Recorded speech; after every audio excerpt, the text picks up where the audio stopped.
Hello everyone, my name is El Parnaso and I just went to the World Championship qualifier without any Blazing Dominion card and made top 8 regardless.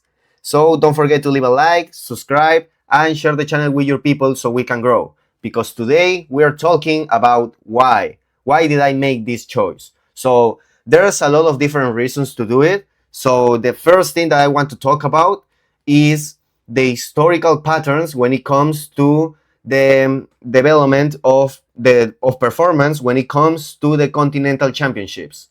Historically, not only in my region but Europe, for example, people have been rewarded for playing a deck that they've been using all the season or almost all the season.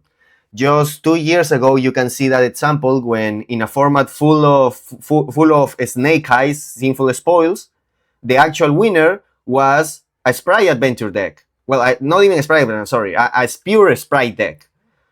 And, something that any of us were actually expecting, me included, because I lost the semifinals of that Continental Championship against that Sprite player that just beat like 10,000 different Snake Eyes in the whole tournament. Now, the merit of this person is he has a very deep understanding of the Sprite deck because he's been playing that deck for a long time. And another advantage is people wasn't thinking about that deck anymore and making big investments in learning how to use the new decks against those kind of old decks. They were preparing their new decks against the other new decks or the meta decks of that environment. So those two advantages has been very important when it comes to actually make a big top or win the Continental Championship. Another example will be Europe when the Rika Sunavalon won 2 Continental Championships straight. And at least one of those people were playing that deck for a very long time, Jessica Robinson. So you can see how this tournament that signifies the biggest tournament for almost all of us of the whole season has this historical pattern that you can take advantage. Yes, there are new toys. Yes, Konami printed new big cards just before the Continental Championship for you to try to get them and use them in order to try to achieve the victory, right? However, what is also true is that if a deck that you've been playing with a lot of expertise because you've been playing it a long time is still useful and people are not preparing against it, therefore there are not many cards directly against this deck or the Sprite deck or the Rika Sunavalon deck, and there is a lot of people that are testing just against the new environment instead of considering the chance of facing this old deck. The people that identify this and decided to push for this as a big advantage got very rewarded. So that is a first reason that why I choose to not play any Blazing Dominion cards, because my expertise with Yami has been through the whole season, and I could identify that people weren't not respecting the deck still. So that is a very big reason to go for the deck to the Continental Championship. The other reason that I would like to show you is that this deck, the Yami deck, is the most consistent deck in the whole format. Like, you can debate a wall about this. Like, Kultun is not more consistent than the Yami deck.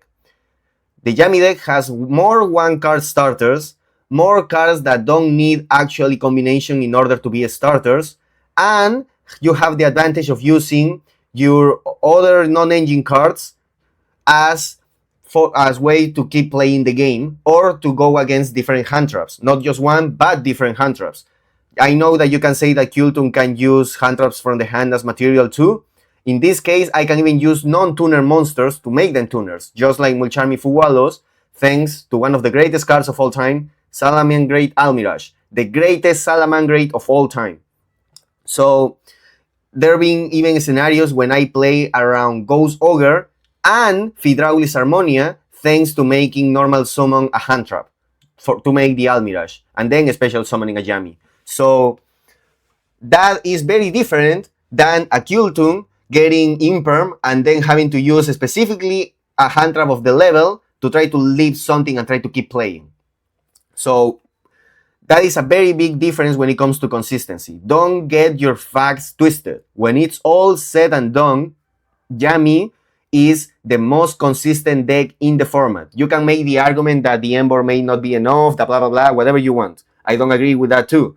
But what you can't deny is when it comes to big tournaments, if you want to play the game the most, around the most disruptions, the most consistent option is the Yami deck.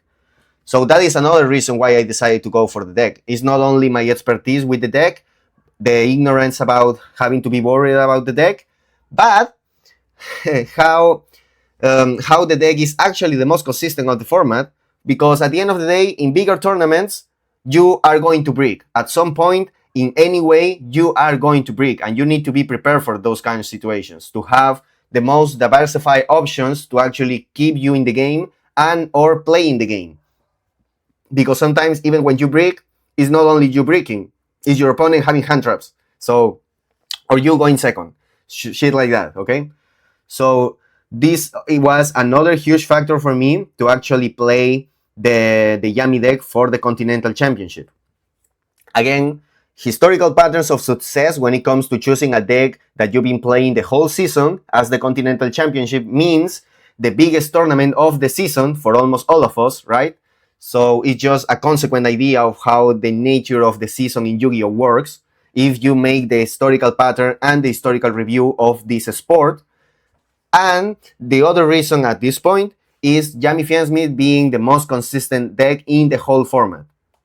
So why? So I can see how some of you may not be that impressed with those reasonings, or may prefer the end boards and the disruptions of a less consistent deck like Kultun. Because at the end of the day, in the Continental Championship, the deck that you should be expecting the most are Kultuns, right? Now, that is my third argument here. Contrary to what a lot of people may say, Yami has a very good matchup against the Kultuns if you are prepared for it and you are willing to do that approach. Why I'm saying this? First, the disruptions of the Yami deck, even when it is interrupted, like not a complete combo, just to make sure that you have the circulation of your Yami with a Snatchy and a level 1, is almost always just that Snatchy enough to deal with all the Kultun's interactions. Because at the end of the day, you also need to remember that they can draw not than the okay, as I was saying, a lot of the ways that this deck can perform is by getting the first effect negated and still having other names in the hand or tuners to keep making synchro, right? However, when you get actually rid of the monster that they are summoning, they don't have that many ways to keep playing the game. Like let's say that you only left like the Snatchy and the Cookie. Cookie will get rid of one summon. Then the field spell, a Cookie, will get rid of the first extender. And even if they have a third extender, you still have the Cookie to set the third monster that they may be able to summon on the field. So you can see how the quality of the Yami disruptions, just by the example that I gave you, with having just one Snatchy and one Cookie and anything else, is enough to force your opponent to be able to summon a 4 Kultun on the board, because you got rid of the 3 other ways. So the quality of this deck against the way that the Kultun works and tries to play is very, very high quality, actually. Especially when you consider the plus of Caesar negating basically all of their extenders in the form of Kultun KTS or the Synchro Overdrive, blah, blah, blah. Like, you see how you can see just by those brief examples that the deck has actually a lot of advantage when it comes to the quality of its end board against the Kultun. And I know that the Kultuns can have a lot of hand traps. However, I just gave you the example with leaving a Snatchy and a Cookie on the board, which means that even the minimized end board that you can that you can put on the board with this deck is enough, and sometimes even more than enough, to deal with the Kiltung matchups, even when they have extenders, because you are not negating their cards, you are getting rid of those cards. And contrary to what a lot of people say, it's not about the negation, it's about the popation. If they don't have Kiltung monsters on the board, they can't do shit. Doesn't matter what else do they do. So you focus on that, it's very easy to beat them. You also have the plus that your own engine has a way to get rid of the Kiltung JJ, because you have the accrue key. So before the JJ does anything, they need to compromise the card on the field. And if they do, you have, before they try to make the extra summon, or before they try to tribute to special summon or search any other Kiltung, you have the accrue key option to just get rid of it. And they don't have a way to recover it from the graveyard in order to keep pushing, because they don't have a Marshmallow in their deck, because that deck is not as good as the Yami deck when it comes to comparing the purpose of what they do. Yes, you can say that maybe because now it's kind of hard with one Capsi, Herald Band, blah blah blah. But remember, we are comparing a very hit Yami against a full power Kiltung, and even then, the Yami is nothing to be afraid of. You can tell me otherwise, because in the tournament, as expected, just in the round of Swiss, I faced at least 8 Kiltungs. 8 Kiltungs. And I beat all of them, except one. Literally just one. Well, technically 2, but this one was my mistake. I didn't I didn't respect the power of the greatest Salamangreat of all time in Almirage. And I was tired. I didn't respect the chance of my opponent having Ghost Ogre, and I didn't make Almirage first, and and my Snatchy got Ghost Ogre. So that's on me. Like, that was my fault. It's not the Kiltung being better than the Yami. It's the player being better than me in that duel, because I made a big misplay. Regardless of that, I only lost to 1 Kiltung in the whole tournament of Swiss of between 8 Kiltungs, and I faced very high quality Kiltungs, like Kiltungs that are YCS champions, national champions, like a lot of that kind of shit, the good shit. So the point here is that Yami has actually a very good matchup against the Kiltung, and going second, you are prepared to try to deal with the cards that you care about. I already made a video about like this general idea, so I don't want to dig into that much. The video is Yamming against Kiltung. You can just watch it later. So in order to go against the deck, I don't need, or I don't have any card from Blazing Dominion to be here, because the deck is already prepared for what I care about to do. I care about the Kiltung matchup. All my non-engine is thought about being useful against the Kiltung whenever I go second and I lost the dice roll. And the deck that I choose is very good dealing with the pushes of the Kiltung deck. If they leave any kind of minimal board that implies the development of its engine. In this case, the Snatchy making synchro with the Yami names is more, sometimes, a lot of times will be more than enough to deal with the ways that Kiltung can push the board. Especially if they use already hand traps and they have less cards in hand. It's even easier.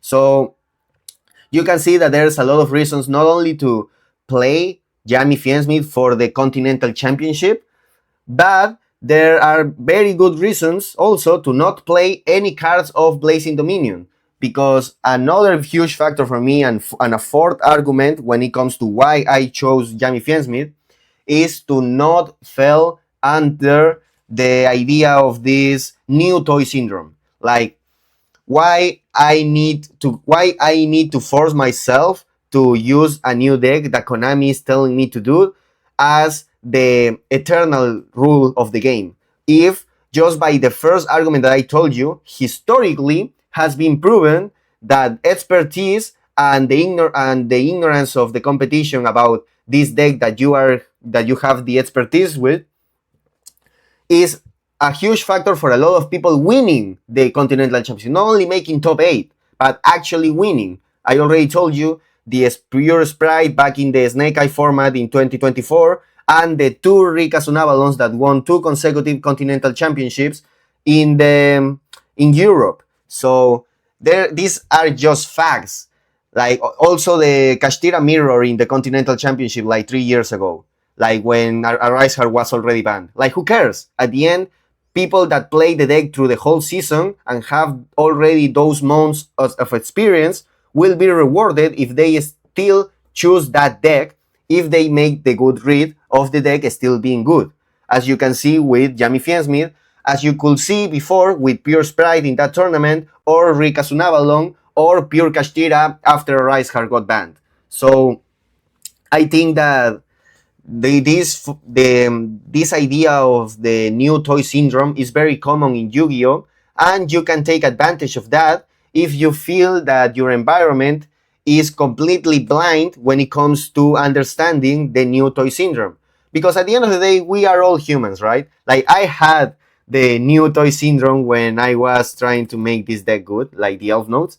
Like, like we are all humans here, okay? I tried. I did my best to make this elf note deck like kind of decent, but it is what it is. I'll go back to the deck coming soon now that the Continental Championship is over. But you get my point. Like, don't fall under the new toy syndrome. Try to understand your actual environment and see and conclude if you really need any new card that Konami is printing. Because any of the new cards that we're printing fulfill the purpose that I want for my deck in the Continental Championship. Dominus Spark is not better than any of the other non-engine that I'm putting for the purpose that I want them to do. Hydraulis Harmonia is not a card that I can fit into the deck if I want to keep the Fiensmith cards in the deck. And the Fiensmith cards fulfill a better purpose as engine and board breakers than Hydraulis Harmonia could do for this deck. Therefore, is not useful in either. The only card that I will understand the argument to put into the deck is the Solemn Accusation.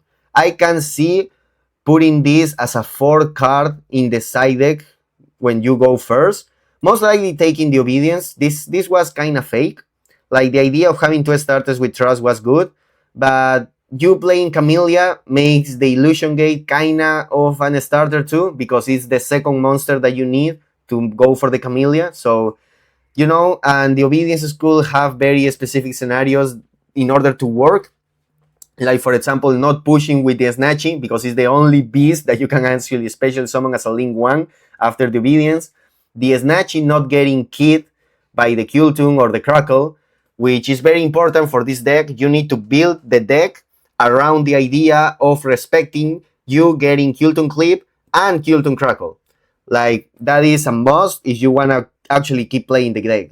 Like, I'm not saying that you should disrespect what the Kultun deck can do. I'm saying all the contrary. If you respect what the Kultun deck can do, Jamie Fiensmith is a very top tier contender when you decide to make that respect approach.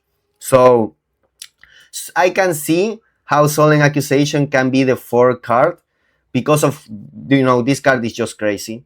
It helps with a lot of different purposes that the deck actually cares about. So I can see how you can put this 4, because most of the time, whenever you go first, you take the 2 Fugas and the 2 Droplets, and then you have, like, guarantee a pattern of 4 just to exchange whenever you go first, as a basic idea. Like, obviously, you will change between the specifics when you know what your opponent is playing, like putting the draws, maybe the Tribel or the second Ghost Ogre. You get my point. But having this template and having this option of 4 for 4 is also something that you may consider. Something that maybe I will have done. However, I was very worried about the having not having a second target for the Trust. That at the end of the day resulted on Illusion Gate being that target. So I can see how this 4th space can be the Solemn Accusation, which is something that maybe you would like to do, but it's not necessary. It's something that may work, but you also don't need it at the end of the day. You don't need any Blazing Dominion card in order to make top 8 at the Continental Championship of yours. You only need to understand why you are choosing each and every single card of your deck, the purpose of that card, the purpose of your deck, and how to play around the environment that you are going to face. I was prepared to face a lot of Kultuns, a lot of Brandeds, and to face Doom C, which are the 3 decks that I faced the whole tournament, like 8 Kultuns, 1 Doom C, and 1 Branded. And 1 mirror match, and another match that I don't remember if it was a 9 Kultun or a second Branded. I don't remember at this point. But you get the idea here, right? So, oh no, I had the 2 VIPs, so it was 11 rounds for me, 8 Kultuns, 1 mirror match, 1 Doom C, and 1 Branded. So you can see that it was fine for however I build the deck, because before, for my national championship, I was playing Diddy Crow. Like, I was playing Diddy Crow instead of the Trust and the Illusion Gate. And here I was playing Link Spider just to to fuck with the people in my national championship. You know, mind games are also important. But I knew that the Link Spider mind games weren't going to work for the Continental Championship, because at that point and at that level I wasn't expecting Nibiru at all. So it was just a useless mind games for this. Therefore, I had an extra spot in my side deck that, again, you can use for Solemn Accusation, but you don't need it, because you don't need Blazing Dominion cards, as I just proved you by making top 8 without any of them, playing Jamie Fiensmith. So come on. But let's say that you put it in here instead of, like, you can put any card going first here, or any card going second that you need, that you think you still need in order to go and face the specific tournament environment that you're putting. That is why I play Diddy Crows in the national championship instead of these 2, because I was expecting a lot of Mitsurugis and a lot of Sky Strikers, which I didn't expect for this Continental Championship. Therefore, the Diddy Crow wasn't that good of an option for the Continental. Does that mean that I'm going to put Blazing Dominion cards? No, not necessarily. You need to make the thought process of what you care about. And if you are caring a lot more about the Kultun matchup, I thought that cards that give you the advantage of not providing 100% of the information is very important. That is why I decided to put the Tactics Trust, because even if they see it, they still don't know what I'm actually going to add in my turn whenever they try to disrupt me. And it's an extra copy for a lot of different cards that I care about going second, like the Talents, the Starter in Track, the Illusion of an Starter in Illusion Gate, the Dark Ruler against Doom C, the Spell Trap Removal against Branded. Like, you see my point here. And then I put the Illusion Gate because it's against the Kultun matchup. If you push for them to not summon in the Synchro level 6, and you push the effect of the Silent, this card gives you an extra negation to whatever they will try to do, because you are reviving that Silent. And you are putting yourself in a position that if they see it in your hand, they need to play different in order to respect it. So even if they saw it, it's still fulfilling some kind of purpose, right? So this is why I decided to put these 2 instead of any kind of new card, because they fulfill the purpose that I care about. And that is something that you should always do. And that is what I'm trying to explain here. I just went to the biggest tournament of the year without any card of the latest set that Konami told you to buy in order to do good in both the Nationals and the Continentals. I won my Nationals and I made top 8 at Continentals. So you can see how that approach is false. Don't fall under the new toy syndrome. Always think and make a rational decision for every single card that you're putting, not only by individual value, but systematic value in the purpose of your specific deck, because every deck is different, every deck has its own logic. If you enjoy it, leave a like, subscribe, and share the channel with your people. Bye bye.